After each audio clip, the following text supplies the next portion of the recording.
നമസ്കാരം. എല്ലാവരും സുഖമായിരിക്കുന്നു വിശ്വസിക്കുന്നു. എല്ലാവരും സുഖമായിരിക്കട്ടെ എന്ന് പ്രാർത്ഥിക്കുന്നു. അപ്പോൾ ആദ്യമായിട്ട് എൻ്റെ വീഡിയോ കാണുന്നവരൊക്കെ എന്നെ ഒന്ന് സപ്പോർട്ട് ചെയ്യണേ. ഒന്ന് ലൈക്കും ഷെയറൊക്കെ ഒന്ന് ചെയ്യണം, ഒന്ന് സബ്സ്ക്രൈബ് ചെയ്യണം, ഒരു ഹൈപ്പൊക്കെ ഒന്ന് ലൈക്ക് ചെയ്യണം. അപ്പോൾ വീഡിയോയിലേക്ക് കിടന്നാലോ. ഇതാണ് മണിത്തക്കാളി. നമ്മളിതിനെന്താ വേറെ പല പേരിലും ഇത് പറയാറുണ്ട് കേട്ടോ. തമിഴ്നാട്ടിൽ മണത്തക്കാളി എന്നൊക്കെ പറയുന്നു. അതേപോലെ തന്നെ നമ്മളിതിനെ വേറെ കടിച്ചാപ്പർച്ചിന്നോ എന്തൊക്കെയോ ഒരു തരം പേരുകളൊക്കെ ഓരോ നാട്ടിലും. ഇത് നമ്മുടെ പണ്ട് കാലത്ത് നമ്മുടെ പറമ്പിലൊക്കെ ഇഷ്ടംപോലെ കാണപ്പെടുന്നത്. ഇപ്പം അതിൻ്റെ കാഴ്ച കുറവാണ് ഈ മണിത്തക്കാളീൻ്റെ. അപ്പോൾ ഒരെണ്ണം വന്നു കഴിഞ്ഞാൽ പിന്നെ നമുക്കത് ഉണ്ടാവും. പക്ഷി തിന്നിട്ട് ഇത് ഇഷ്ടം പോലെ ഉണ്ടാവും. ഇത് പ്രത്യേകിച്ച് ഈ കാക്കകൾ ഈ കാക്ക കുഞ്ഞുങ്ങൾക്ക് കൊടുക്കുന്ന ഒരു പഴമാണെന്നാണ് പറയുന്നത്. അതാണ് അവരുടെ ആരോഗ്യത്തിന് ഇത്ര ശക്തിയെന്നും പറയപ്പെടുന്നുണ്ട് കേട്ടോ.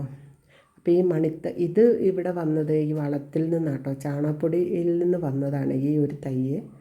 അപ്പോൾ ഇതിനകത്ത് ഇഷ്ടം പോലെ ധാരാളമായിട്ട് ഇത് വന്നു.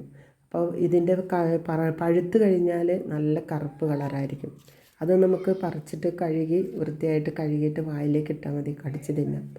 ആദ്യം ഒരു പുളിപ്പൊക്കെ ആണെങ്കിലും പിന്നെ നല്ല മധുരം ഉണ്ടാവും കേട്ടോ. അത് വളരെയധികം നല്ലൊരു ഔഷധമാണ് ഈ പഴം കേട്ടോ, മണിത്തക്കാളി. തമിഴ്നാട്ടിലൊക്കെ ഇതിൻ്റെ ഇലകൾ ധാരാളമായി തോരൻ വയ്ക്കുന്നുണ്ട്. അപ്പോൾ എൻ്റെ ഫ്രണ്ട് പറഞ്ഞു അവിടെ നിന്ന് പോയിട്ട് വന്നു കഴിഞ്ഞപ്പോൾ ഇതിന് ഭയങ്കര ഡിമാൻഡാണ് പിന്നെ തമിഴ്നാട്ടിലൊക്കെ എന്ന്. അപ്പോഴാണ് എനിക്ക് മനസ്സിലായത് ഇത് നമുക്ക് തന്നെ വീട്ടിലുണ്ടായപ്പോൾ പിന്നെ ഇതിനെ അങ്ങ് വളർത്തിയേക്കാം എന്ന് വിചാരിച്ചു. അല്ലെങ്കിൽ ഇതൊക്കെ നമ്മുടെ പടിക്ക് പുറത്താണല്ലോ ഇങ്ങനത്തെ കാര്യങ്ങളൊക്കെ. നമ്മളെപ്പോഴും വല്ല മീനോ ഇറച്ചിയോ അങ്ങനെ വാങ്ങി കഴിക്കുന്ന പച്ചക്കറികളൊക്കെ തിന്നുന്ന കൂട്ടത്തിലാണല്ലോ അധികം വീട്ടിലുള്ള മലയാളികളും. ഇതിൻ്റെ ഇല നല്ല കേടൊന്നുമില്ലാത്ത ഇലകൾ നോക്കിയിട്ട് ഇത് നമുക്ക് പരിപ്പിനകത്തും ചെറുപയറിലും അല്ലെങ്കിൽ തോരനായിട്ടും ഒക്കെ ഉപയോഗിക്കാൻ പറ്റും. ഇലയാണ് ഇത് അധികമായിട്ടും തമിഴ്നാട്ടിൽ കൃഷി ചെയ്ത് ഉപയോഗിക്കുന്നത്. മണിത്തക്കാളിൻ്റെ തോരൻ, മണിത്തക്കാളി ഇല കറി എന്നൊക്കെയാണ് ഇവർ പറയുന്നത്. അപ്പോൾ ഇത് നമുക്ക് വീട്ടിലുണ്ടാക്കാം. ഇത് എങ്ങനെ ഇത് കൃഷി ചെയ്യാമെന്ന് ചോദിച്ചു കഴിഞ്ഞാൽ ഇതിന് എന്താ പറയുക, നമ്മുടെ ഈ പഴുത്തത് ഒരു വിത്തെടുത്താൽ മതി. ഇതിനകത്ത് കണ്ടോ എത്ര വിത്താണ് നോക്ക്.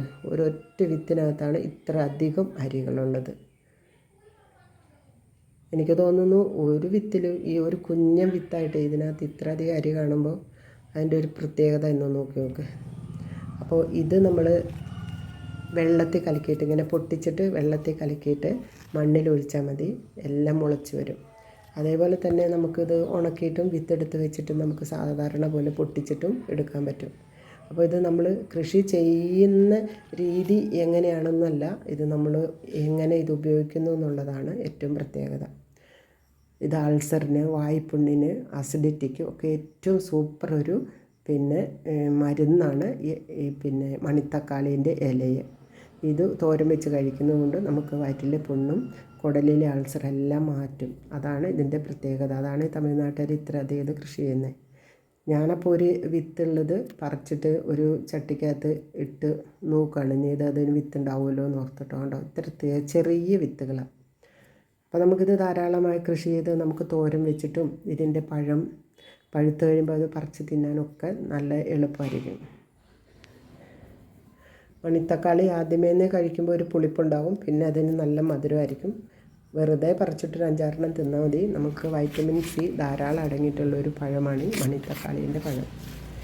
അപ്പോൾ ഇന്നത്തെ വീഡിയോ ഇത്രയേ ഉള്ളൂ.